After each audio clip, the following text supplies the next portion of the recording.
This is a Media Lab podcast.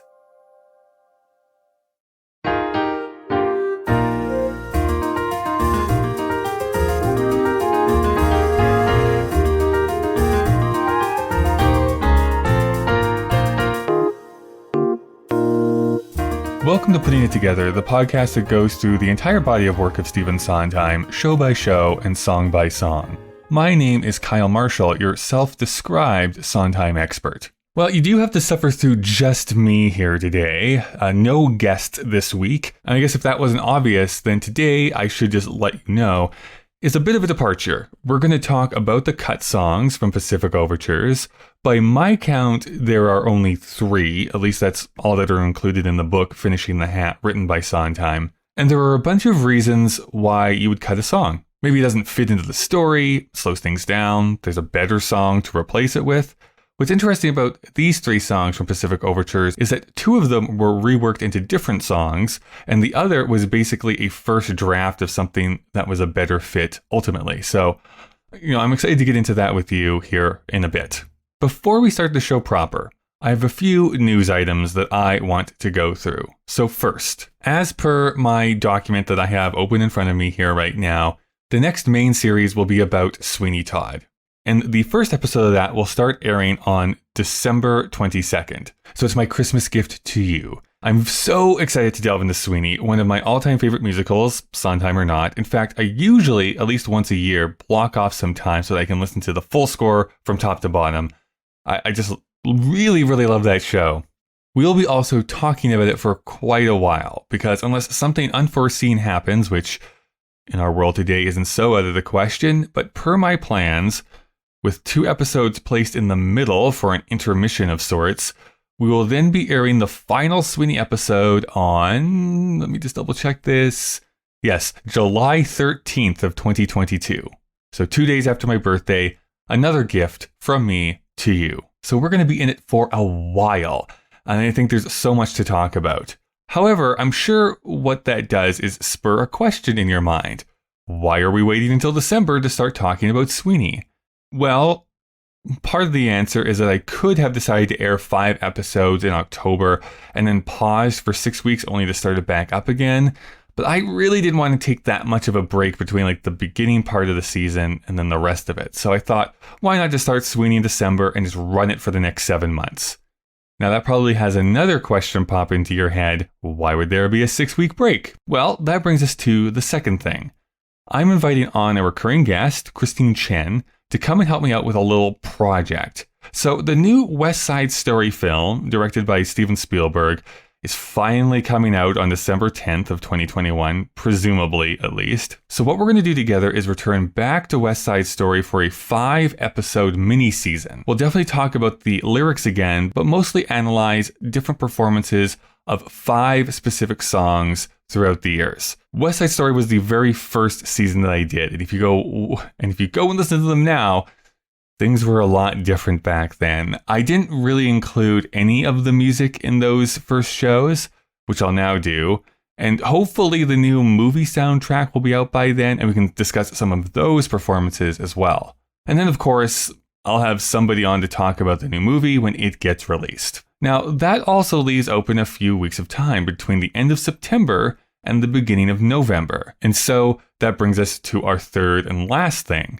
To fill that time, I'm going to be inviting on previous guests to discuss a song from a previous show. I'm letting them pick whatever song they want from any show we have talked about in the past, just not a song that they've already talked about themselves.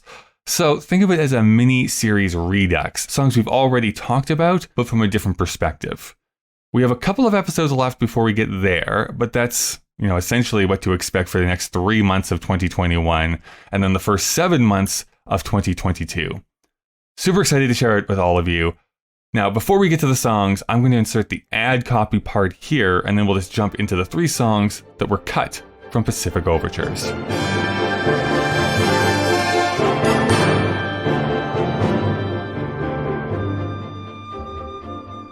Welcome to this ad spot section. I usually start these off by talking about how you can help this show for absolutely free. And why break a streak if I don't have to? So if you'd like to help support the show for absolutely free, you can give a rating and review on whatever app you listen to podcasts in. That's greatly appreciated. And if you'd like to help monetarily, which will only help to grow and make this show better, you can do so over at our Patreon page. Please do not donate if it impacts you negatively financially. I also need to give a huge thank you to the God That's Good tier from Patreon, the triumphant quartet of Jack, Todd, Carrie, and Whitty.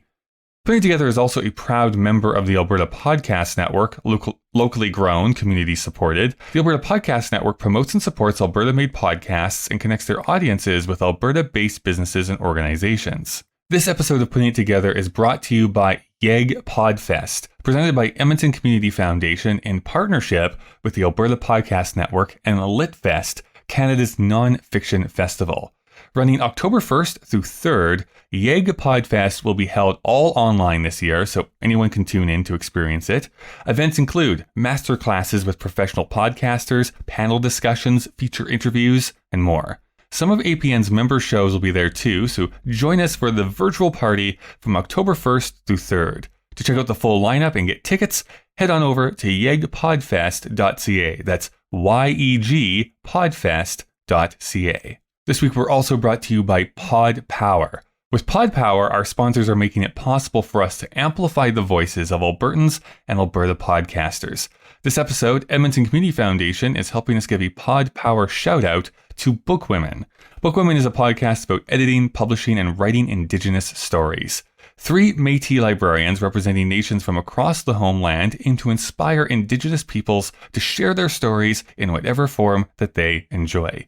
Guests include Indigenous storytellers from diverse mediums like podcasting, burlesque, books, comics, social media, films, music, and everything in between. You can listen and find out more at bookwomenpodcast.ca.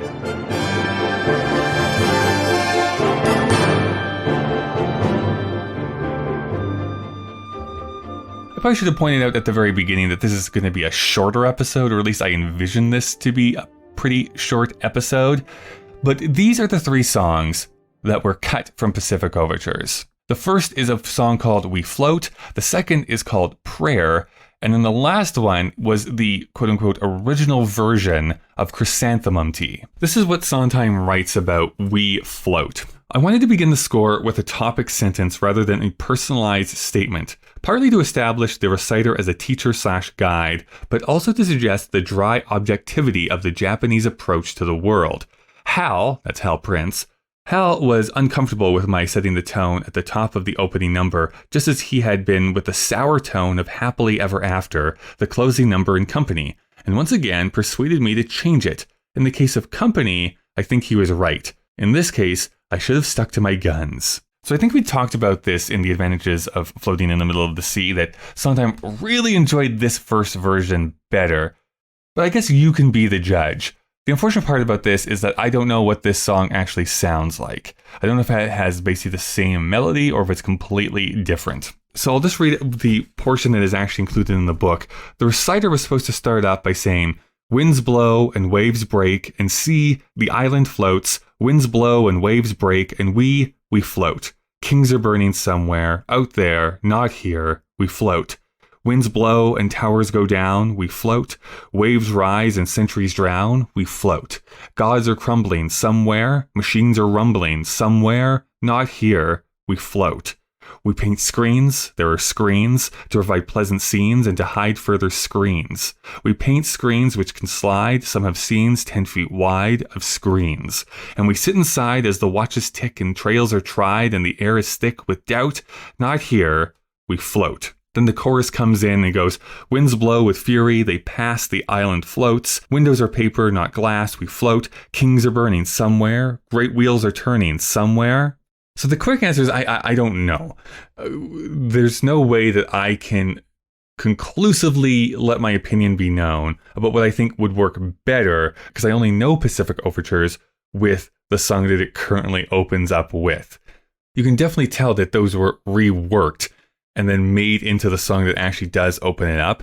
These are a little bit more compact, I would say, and definitely gives the reciter more authority into the framing of the scene. What I do notice very, very clearly here is that there is this interesting compatibility between how we float and then next would have worked together at the end of the show. Here, there is the common refrain of we float, we float, we float, to next, next, next, next. We talked a lot about that in the episode of Next, of how that is such a strong word in English. It ends in a very declarative, consonant way, right? Next, next. It's almost not even poetic at that point. It's just a percussive word that you can use consistently over and over again. And with we float, I think that does come across as a little bit more inviting. It's not as harsh on the ear. It all kind of fits together. We float, we float. There is that, and this is pun intended, I guess, a little bit, but there's that buoyancy that it gives to the lyrics itself, where we feel like we are kind of being invited into this, different world, a real land, a real country, but definitely from a North American point of view, we are being invited into something that we might not have a lot of knowledge about. I would love, though, to know what your point of view on this is. And if you know of a way to actually see or hear this version of the song being performed, please let me know, because I would love to actually listen to it. But my search skills in YouTube must be waning, because I could not find any record of this actually being recorded previously. Possibly I'm just not looking in the right places here. But if you think that you know conclusively what the better song is to open up this show, please send in those comments.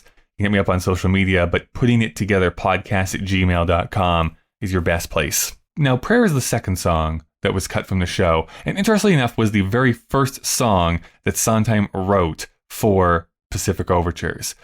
What I think is the most fascinating about that is that its melody is still throughout the show of Pacific Overtures. In our There Is No Other Way episode, we really did delve into this a little bit, because there is actually a portion of this song included on the 2004 Broadway revival as a bonus track. You can hear Sondheim singing it himself, which I'm assuming was for like a backers audition or something like that. Regardless, you can actually hear what this song probably would have sounded like. There Is No Other Way, as it is currently in the show, is these two different characters coming out and kind of singing the thoughts of Kiyama and Tamata as he's going off to see Abe. But initially what was going on was that there was three prayers, one by Tamata, one by Kiyama, and one by the counselors come to grab Kiyama. And so this is how it was supposed to go. So Tamata would have said, God of fortune, take my meager gift, let him come home swiftly in favor, Daikoku, show me a sign. God of fortune, brush my husband's sleeve, let his lords receive him with favor, Daikoku, show me a sign, let me see a sign. Let me see a spider in the morning. Let me dream a river overflowed. Let me see a spider on the ceiling in the morning, or a ribbon pointing northward in the road. Show me a sign. I have hung a sandal facing inward, drawing him home. Let me have a gesture. Show me a sign. Daikoku. And then Kayama would have joined in and saying, God of wisdom, hear my useless prayer. Are you even there for an answer? Jirojin. Jirojin. Show me a sign. God of riddles, tell me what to do. Or will even you have no answer, Jirojin? I know the sign. If there is a sign, I will see a spider in the evening. I will dream of rivers running dry. I shall see a spider on the ceiling in the evening, or a funeral procession passing by. I know the signs. Point me to a door that can be opened. Is there a door? Let me have a gesture. Show me a sign, Jirojin. Now, a few things there. I do like them including that spider imagery that is throughout the rest of the show. It shows up in Chrysanthemum Tea, shows up again in Bowler Hat. So putting it here early in the show would be an interesting way to kind of piece the whole thing together really nicely. So just some backstory on some of the people that they talk about, their gods that they're talking about here. So Daikoku, from what I understand by looking it up here, was the deity of fortune and wealth. So that's what Tamata is doing. She's like, take this meager offering, but give back the wealth to our family. Please give us good tidings, essentially. So that's who she's praying to. Conversely, Kayama is praying to Jiroji, who he labels as the god of wisdom, but from what I could see is actually the god of fortune. Again, I am so outside of my lane talking about this stuff. I have no deep knowledge about the gods of Buddhism or whatever form of Japanese religion this is, but as far as I know, it was Zen Buddhism that this was talking about. But Jirojin specifically, he was actually the subject of a lot of the ink paintings that you might be familiar with from, like, if you look at like traditional Japanese art. If you have a thought of what that looks like in your brain, he normally walks with a big staff in his hand and a fan in his other. So if you see any paintings from Japan where an old guy is carrying a big staff, has a fan in the other hand, that's who that is. What I will say, I can't conclusively say I like the melody of this song better. Maybe this is sacrilege, but I don't think Sondheim is the best singer in the world. So I can't maybe fully grasp what exactly this song would sound like in a produced show. But I do think There Is No Other Way is beautiful musically. Like, is just gorgeous with those Jonathan Tunick orchestrations. That being said, I actually prefer the lyrics to Prayers. I think they're so much more evocative. And like I said, with that spider imagery that they're bringing in, feels like it ties into the rest of the show way better. It would have ended actually with the counselor singing, but that section was then brought over into Chrysanthemum Tea eventually. So he was able to reutilize that song and that snippet, I guess, in then what ultimately would become Chrysanthemum Tea. May the gods of our fathers make you equal to this awesome task. Piano sings. God of riddles, tell me quickly what to do. Show me a sign. Who can answer? Who can find a pathway? Even you. If there is a sign, I know which is mine. I shall see a spider in the evening. I shall dream of rivers running dry. I shall see a spider on the ceiling in the evening, or a funeral procession passing by.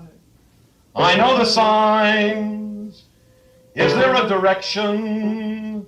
Show me a sign. You know, talking about Chrysanthemum Tea, there is the original version versus what would eventually become into the show. So I get to do a little bit of a performance here because this is going back and forth with the Shogun, his mother, some physicians that are coming into the scene. But as Sondheim writes, as with many songs which have too little to say, once the premise was stated, there was nothing to add. So I tried, as I had tried before in previous shows, to distract the listener from the repetitious emptiness by opening up my bag of pyrotechnical dazzlements, in this case, rhymes. It was minimally effective, which is one reason the song was replaced. I include the lyric here not only in the interests of completeness and to present an exemplary instance of over-rhyming, but also because, as in the case of Four Black Dragons, I'm extremely fond of the last line. So it starts with the Shogun, of course, in his bed going, oh, no, oh, nah, nah. And so then the mother goes, fix the Shogun's pillow, brew the Shogun's tea, chop the Shogun's ginger, play for the Shogun, pray for the Shogun, look, the Shogun falters, no, the Shogun rallies, quick, the Shogun shakes. And then a back and forth between the physicians. The fever breaks, the Shogun wakes, elevate the Shogun, Chrysanthemum Tea. Just poured, Chrysanthemum Tea, you're adored. Chrysanthemum Tea, my lord. Good. And now the Shogun slurps his tea and goes, good. The Shogun brightens, let the Shogun breathe. Is the Shogun calmer? Who upset the Shogun? He then goes into convulsions. And so the back and forth goes, who upset the Shogun? You upset the Shogun. I regret the Shogun got upset. Now you've wet the Shogun. Don't forget the Shogun's Shogun yet. Shall we let the Shogun sweat? Wait. The Shogun gestures feel. The Shogun's cheeks. The fever peaks. The Shogun speaks. Have they gone yet? No, my lord. And then the Shogun shrieks in terror. Play something. Pray something. The blossom falls on the mountain. The mountain say something. Fix something. Brew something. Mix something. Do something. Let me have a leech. Chrysanthemum tea, don't drip. Chrysanthemum tea, sip, sip. Chrysanthemum. The blossom falls on the mountain. The mountain falls on the blossom. All things fall. Then he twitches, burrows into his pillows and hides. And the mother continues on. Light the Shogun's incense. Fill the Shogun's pipe. Mop the Shogun's forehead. Where is the Shogun? There is the Shogun. Quick. The Shogun pales, the Shogun wails, the Shogun fails. Flagellate the Shogun, Chrysanthemum tea. More force, Chrysanthemum tea. Like a horse, Chrysanthemum tea, of course. There, the Shogun's quiet. See, the the shogun waves, chains the shogun's pillow. This is when the shogun's head hits the floor with a dull thud, apparently. Did you drop the shogun? Never drop a shogun. Someone prop the shogun up right there. Someone mop the shogun. Better stop the shogun. Should have air. Should we crop the shogun's hair? Fetch the shogun's panda. Rub the shogun's ankles. Look, the shogun spits. The fever quits. The shogun sits. Strum something. Hum something. Drum something. Chrysanthemum tea. Hot and thick. Chrysanthemum tea. He's sick. Look, the shogun's red. Have the shogun bled. Tilt the shogun's bed. Lift the shogun's head. Wait, the shogun's dead. The blossom falls on the mountain. The mountain falls on the blossom. All things fall. Rest the shogun's spirit till the shogun's next life get another shogun. That last line is given by the mother again, it's a fun line. It's a fun line. It's a fun line. I've said that now 3 times. It's a fun line. I just think Chrysanthemum Tea, as it is now in the show, is so much better. It's great. You can see how they incorporate, again, some of the same lyrics into what ultimately became Chrysanthemum Tea. But what I like about Chrysanthemum Tea, how it is now, although we discussed this, is not based on any type of historical fact. But I do like how they incorporate that it's the mother poisoning her son as retribution for him killing his father. And it's so delicious into those lyrics. The internal rhymes are so on point. Anyways, I love the original Chrysanthemum Tea. This Chrysanthemum Tea, I think Sondheim is right. He's onto something here where there is a dazzlement, to use his word. I'm not even sure if that is a word, but there is a dazzlement to the rhymes that are happening at the beginning of each line, where it's like strum something, hum something, drum something. But even stuff like feel the shogun's cheeks, the fever peaks, the shogun speaks. Like, those rhymes are so good, but not as good, again, as what the ultimate version of Chrysanthemum Tea would be. So for me, this reads as a very, very good first draft. An admirable first attempt. But what we actually get in the show is so much better. I wonder if he really tried to get that last line in the updated version of Chrysanthemum Tea as well, or how hard he tried to fight for that. I also think that this is a much more visual type joke. I think, again, how Chrysanthemum Tea now works is that you can listen to those recordings and still get a lot out of it. You can visualize exactly what they're talking about. Where this, I guess you could use some sound effects here and there, but it seems like a much more visual thing, as like the shogun's trying to hide underneath the covers, having them drop onto the ground, that sort of thing. Him slurping up the tea, him like cowering in fear sort of thing. So I'm sure, like, as a piece of theater, it worked out really, really well. But not to beat a dead spider here, but I mean, what we get is far, far, far better. I was correct and I was right. This is going to be a very short episode here this week, so I'm thankful for everyone for tuning in. Please give me your feedback, though. If you have thoughts on any of these cut songs, please send those in. I would love you just to give me feedback even on the entirety of the Pacific Overtures season. You can send all of that to puttingittogetherpodcast@gmail.com. You can also follow me at Sondheim Podcast on Twitter and Instagram, and you can support the show on Patreon by going to patreon.com/puttingittogetherpodcast. Thank you to the Alberta Podcast Network, to Yeg Podfest, and to Pod Power this week. Putting It Together is available on Apple Podcasts, Google Podcasts, Spotify, and pretty much anywhere you can get podcasts from. Consider subscribing so that you never miss an episode. Next week, we'll be talking about all the different recordings of Pacific Overtures. Yes, even that one. As always, a big thank you to the great Chris Taniguchi, who designed the podcast artwork, and to Nick Driscoll for composing our theme music. Well, we've reached the end of our episode. Yes, I know. Goodbye for now.